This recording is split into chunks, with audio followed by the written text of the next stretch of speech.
हम एक ही बना।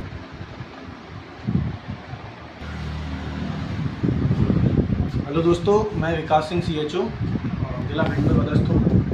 आज मैं आपको एनक्वास से रिलेटेड एक बहुत ही इंपॉर्टेंट रजिस्टर OPD रजिस्टर के बारे में जानकारी देने जाता हूँ। इस एक रजिस्टर में हम कई तरह के रजिस्टर मेंटेन करके रख सकते हैं, जिससे कि रिकॉर्ड को सस्टेन करने में बहुत ही आसानी होती है। इसी एक रजिस्टर में हम OPD रजिस्टर के साथ साथ NCD register, NCD followup register, आभा register, diagnostic register, referral register आदि मेंटेन करके रख सकते हैं। अब मैं आपको अपना खुद का OPD रजिस्टर दिखाता हूँ, जिसे मैंने एनक्वास के टाइम पे बनाया था और जिसे मैंने आज तक सस्टेन करके रखा हुआ है।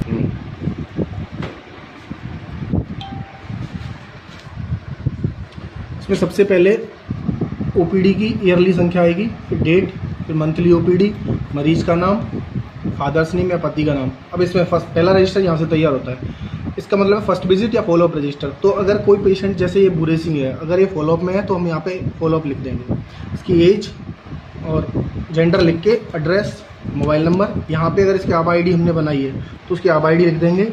ये किसके लिए हॉस्पिटल में आया है वो रीज़न लिख देंगे। फिर बाकी का ये NCD वाला पोर्शन है, यहाँ पे हम डायग्नोस्टिक रजिस्टर लिख देंगे। यहाँ ई-संजीवनी रजिस्टर के लिए टेली कंसल्टेशन किया तो वो लिख देंगे। यहाँ नॉर्मल अगर कोई डायग्नोसिस है वो लिख देंगे। अगर हाइपरटेंशन या डायबिटीज़ या NCD का कोई भी वो है फॉलोअप है तो उसमें हम नया केस है तो न्यू केस लिखेंगे, और फॉलोअप केस है तो नॉन केस लिखेंगे, मेडिसिन लिखेंगे, और रेफ़र किया तो रेफ़र लिखेंगे। ठीक है।